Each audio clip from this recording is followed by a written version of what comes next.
Ar y 7 o Mai 2026, mae hi'n etholiad y Senedd. Dyma'ch cyfle i ddewis pwy sy'n eich cynrychioli chi.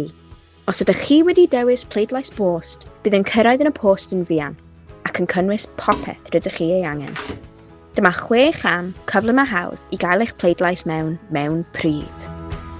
Cam 1. Mae eich pecyn pleidlais bost yn dod gyda chyfarwyddiadau. Darllenwch y rhain yn gyntaf, fel eich bod chi'n deall popeth mae angen i chi ei wneud. Cam 2. Llenwch eich datganiad pleidleisio drwy'r post mewn beiro ddu. Llenwch eich dyddiad geni, dyddiad llofnodi, a rhowch eich llofnod y tu mewn i'r blwch. Cam 3. Darllenwch y papur pleidleisio'n ofalus. Yna, dewiswch pwy rydych chi'n pleidleisio drosto. Cam 4.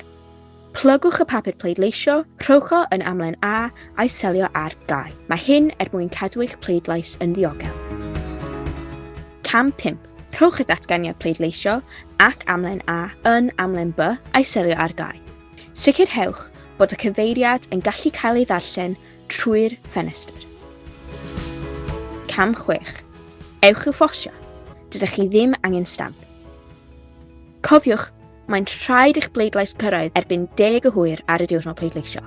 Felly, llenwch y ffurflen a'i hanfon ar amser. A dyna ni!